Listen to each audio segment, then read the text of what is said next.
Hi there, I'm Scott Hamilton, ROCKFILE, back with another podcast review for your ears, talking about the 2010 film, Unstoppable.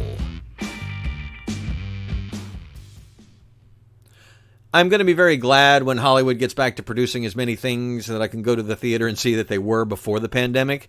But I have really enjoyed revisiting some of my collection over the last year and a half. Some of these movies I bought, I watched, I kept in the collection so one day I'd watch them again. Well, and the opportunity presented itself over the last year and a half.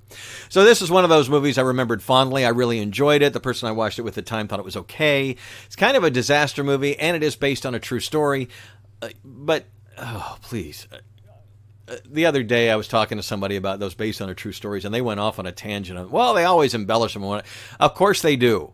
Nobody's real life is exciting as a movie. Even some of these crazy stories you hear and make it to the news and whatever. They have to squeeze a movie into under 2 hours, usually about 90 minutes, squeeze a true story into 90 minutes to 2 hours, and keep it exciting and keep it moving forward and keep it with enough characters and keep it with enough dramatic tension and stuff. Obviously, they have to adjust some things and whatever. If you made a straight story of most true stories, we'd all be bored to tears and out of the theater. And books are different than movies and all that kind of stuff.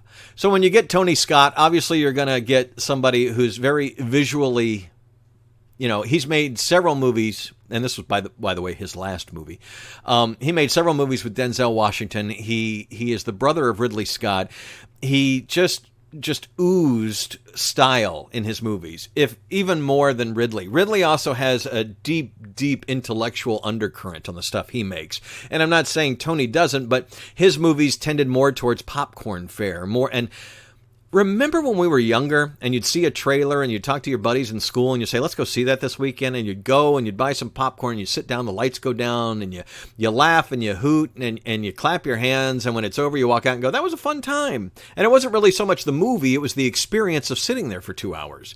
You really enjoyed that roller coaster ride that the movie took you on. This is one of those old school movies to me. I remembered kind of what the story was and remembered liking it, but I didn't remember details, so I put it on, and I was just swept away with it. It's just a well-made 98-minute. It's quick. It's a bit of a disaster movie. You got real human beings doing real things. Denzel Washington, Chris Pine, and Rosario Dawson. You couldn't really ask for a better cast. Movie was even nominated for an Oscar for Best Sound Editing, but it lost to Inception. Go figure. It had an $85 to $100 million budget, grossed $167 million, was released back in November of 2010. And this is one that just kind of flies under the radar. I assume it's on streaming services every once in a while, and people go, yeah. I thought it was great.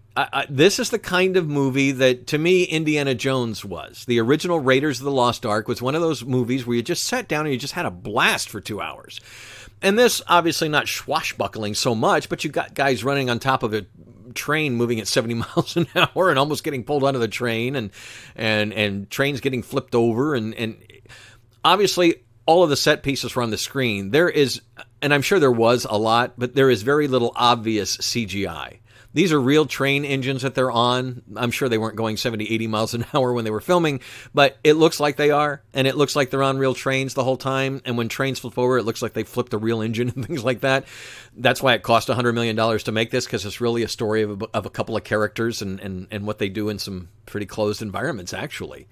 But the processes that everything goes through in any corporate situation where people have to sign off on things that are going to happen, and it's a major emergency and time is of the essence. You got guys thinking about money and you got people thinking about people. And the two, in these kind of situations, no matter if it's a runaway train or any other kind of major tragic event, the people side needs to win out always. And as an audience member, you're screaming at the screen like, oh, come on, you can't do that. You're putting people's lives to save money, that kind of thing. And so there's an aspect of this in this movie as well. But all in all, it's 98 minutes and it is efficient as hell. I mean, it really, there's no wasted scenes. There's no, wow, we expanded on that character. I mean, at the beginning there, you see Chris Pine, a little bit of his background. He's kind of stalking his ex-wife, or he's got a restraining order, you find out, and his kid. But that plays into it and does have an effect on the story and does make the ending a more emotional thing. Denzel Washington plays just a guy. and it's a variation on the Denzel Washington character, but he's just a dude. He ain't the smartest dude, but he's been on the railroad for 28 years, and he knows what he's talking about, and people should listen to him. And he's one of those who's losing his job because the new kids are coming in, and they're being replaced as new technology and all that kind of stuff, and you don't know that, and they drop it as kind of a plot twist, but it hits pretty hard because you kind of built up what Chris Pine has had to deal with as a new guy on the railroad kind of thing. I have a stepfather who worked in the railroad business, so I'd be interested to talk to him. I don't think I ever did broach the subject of this real event or what that meant to him. He was kind of an IT guy, and I remember in the year at Y2K, they basically had to shut down the tracks for a little while to make sure the computers didn't, wreak havoc. And that I talked about that in a previous review of a 1999 movie. But we learn a little bit more about the railroad industry. I think a movie like that has to have a little of that in there. How accurate it is or not, I'm not a railroad expert, but I think it's probably pretty accurate because at the end they have all these railroad experts who talked about this. And you do have some of the real people and what they went through on this. And it did actually happen.